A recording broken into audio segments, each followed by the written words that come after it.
talking about consuming sports. And I do want to bring John McMullen, who has covered sports from a variety of angles, still does, before we get into some more NFL-centric topics with him, John. But I don't know, for you, we talked about the first couple hours of the show how, the way that we're consuming sports with all these layoffs and the newspapers changes and online and just how everything is so different. You were a guy who wrote for newspapers. You've also wrote for websites, which is probably a uniquely different way of covering football, right? The way you do with stuff with FanRag. You used to work for Sports Network. I mean, just how the consumption of the NFL product, there's such a desire for it, and yet people are losing their jobs, and we're trying to figure out ways to keep it going. It is a very unique challenge. I'm sure yours is uniquely different from the people we had on last hour. Yeah, and you see what happened with ESPN, and obviously so many people losing their jobs recently. But everybody's struggling to figure out how to monetize, basically, a new frontier in technology. And if there's no advertising, there's no money. So it's an interesting time because, as you mentioned, I don't think there's ever been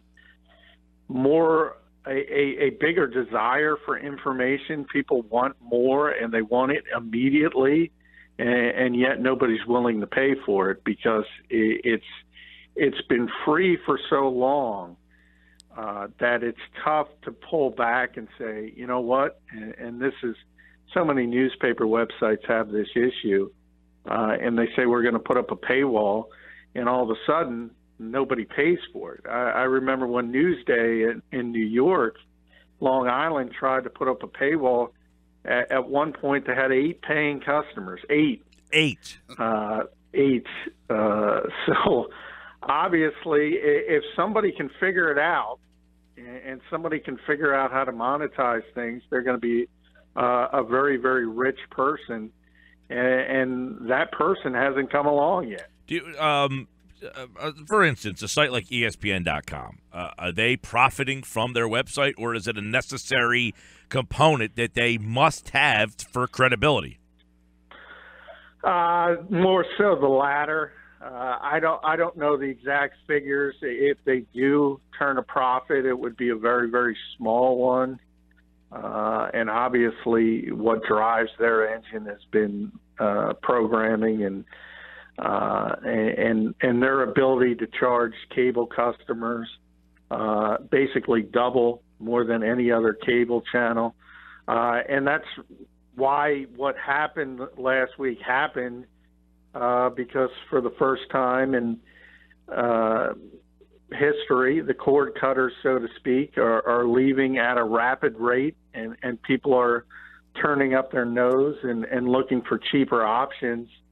Whether it be streaming options, Hulu, YouTube, companies like that, and ESPN and everybody else, not just them, are losing customers.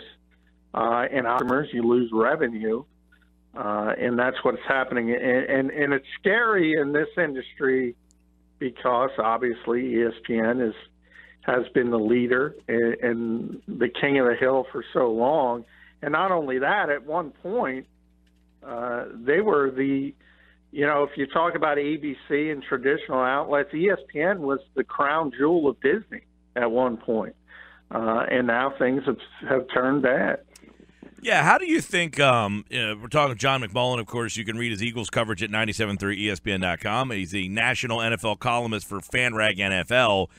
Entities like FanRag and Bleacher Report and SB Nation and Deadspin, how do you think that those entities have changed the sports world? Well, it's obviously there's more variety, and you can look for information in more places than ever before. And the competition is greater, and I think that has spawned sort of and that's the interesting irony of it all. I think, if you're talking about the number of competent writers and competent reporters, it's probably higher now than it's ever been, because there are so many different outlets. And at the same time, it's become more difficult to make money in this industry because, as I said, people have so much content, and if they, get shut down somewhere, they can go somewhere else, and they're not willing to pay for it. So it's something that everyone is trying to figure out, and technology never goes backwards. So it's always a constant struggle, really, because things aren't going to go back to the way they were. And I think a lot of people have a romanticism and wish they could pick up the Sunday paper and wish it could go back to what it was. And it's just not going to be that way. Yeah, if you can wax poetic a little bit about how the NFL coverage has changed in your time. How long have you covered the NFL? What, over 15 years, right?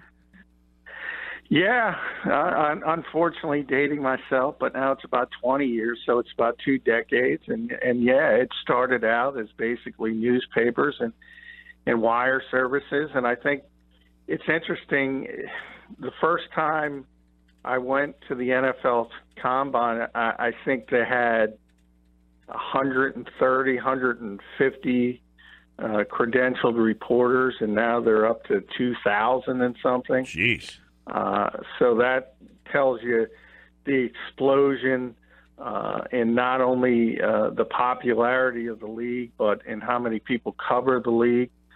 And it's just, the NFL's done a very good job of being open to entities. At one time, people would look at websites and look down on them, newspaper writers. I think that's obviously changed. And it'll continue. I mean, the web and websites are really more powerful now than newspapers because of the immediacy and how quickly you can get the information out there. And not only that, you don't have to worry about space constraints. Back in the old days, you had a number of column inches in the newspaper you had to write for. If you have 15 stories, you can file 15 stories on the web. You have plenty of space. John McMullen with us. And, John, you have a nice article up on FanRagSports.com about TV rights, and that's why Mike and I are talking about how people consume sports. Is the NFL a little worried, a little concerned? I think that's what's in your article there. Yeah, I mean, everybody's concerned. That was more from the NFLPA standpoint. They're concerned. Obviously, all the leagues are concerned because to date, everywhere, every major franchise, whether it's the NFL, which is obviously at the top of the list, NBA would be second, all the way down to the NHL, the rights fees have always gone up. Always to this point. They've never gone down. And ultimately, if things keep going the way they're going and cable and satellite TVs companies continue to lose customers, the rights have to go down. It's simple supply and demand. If you can't afford the rights, they have to go down. So the NFL is concerned, and the NBA is concerned, and the NFLPA is concerned because they get 55% of the television revenue of the NFL, and right now that's over $7 billion. So if that goes down, that means less money for the players. How about the leagues, John? Because you talked with Mike about how things have changed and, social media and all those aspects and the number of credentials simply that have gone up. Which of the leagues, in your mind, has been the fastest to embrace what I guess is now the new model, and who's the worst? Well, I can't speak to them all. I mean, the one thing I've never covered on a full-time basis is Major League Baseball, but I covered the NFL for a long time, covered the NBA for a long time. They're both very good. I can't criticize either. I would say the NBA has always been a little more proactive than the NFL, and I think they were certainly more willing to accept things earlier and at a quicker pace. But basketball has always and the NBA has always prided itself on reaching a younger demographic, so I think they take that very seriously, and I think that's one of the reasons they've been out in front, and to a certain degree, out in front of every major sports league. Yeah, you wonder, we talk about football and the ratings last year, which, everybody had their theory as to that. But when does the bubble burst on the NFL in terms of television? At what point as you say, we talk about the Newsday story where there's a paywall and 8 people are on it. Well, what if the NFL just said, you know what, you're going to have to pay per game? I mean, at what point do you ever see that happening? No, I don't. I thought there was an opportunity way back in the day before they made the first direct TV deal when satellite became popular. I envisioned sort of a pay-per-view model where people who lived out at, for instance, people who grew up in Philadelphia and moved to other cities, they could simply do it a la carte and buy an Eagles game on each Sunday. But I think once the NFL went in a different direction and they went in the Sunday ticket direction, that door's closed. You only have one opportunity. And once you go down one direction, you can't say, okay, we're going to make you pay for this. A lot of people have said, how much money, if you think about the NFL, could possibly make on the Super Bowl if they went to a pay-per-view format? And the answer is not nearly as much as you think, because people expect it for free. It's always been free. It's basically a national holiday. And all of a sudden, you can't put your foot down and say, you know what, we're going to charge $75 for this. And if you want it, you can buy it. If you don't want it, you can go in a different direction. I don't think that's ever going to happen. Couldn't they just do it on a Saturday, though? So for those of us that want to sleep in the next day, or we've overindulged a little, come on, let's move that off Sunday because we have to work on Monday. Maybe that's it. Or maybe we should go on whitehouse.gov and just petition Monday to be a holiday. How about that? That'd be even better. I like the way you're thinking there. So we'll send up petitions. We talk about different ways that people are trying to monetize things, John. How about the NBA? Because that's in your wheelhouse, that you covered the NBA for so long. Do you think people at some point would pay to watch the last 2 minutes of the game? Just the last 2 minutes. Get your alert, sign up for your thing, just watch the last 2 minutes. I understand what you're saying, but that's not a good business model for the NBA. If you look at the NBA or Major League Baseball, really, and the NHL, the big advantage the NFL has over those 3 sports is obviously the number of games, and it creates incredible interest for the NFL because there's only 16 games a year. And so many games in the middle of let's be honest, in the middle of an NBA season, in the middle of a Major League Baseball season, you got 162 games. They're not meaningful. And the last thing those sports want you to think about is that, and realize, you know what, this doesn't matter. And nothing really matters till the playoff starts. But that's a dirty little secret that they don't want anyone realizing. Yeah, John McMullen's with us, 97.3 ESPN.com, FanRag Sports NFL. As we've been taking a long look today at the consumption of sports. Well, baseball baseball is at the leader, is kind of the leader of the streaming, right? For all the knocks that baseball takes of being old and slow and boring, they have their own streaming service out there. In fact, they are the people who provide the streaming service for the WWE network, and a lot of people think that is the way that teams are going to or leagues are going to go, John, right? That WWE model, the MLB streaming model.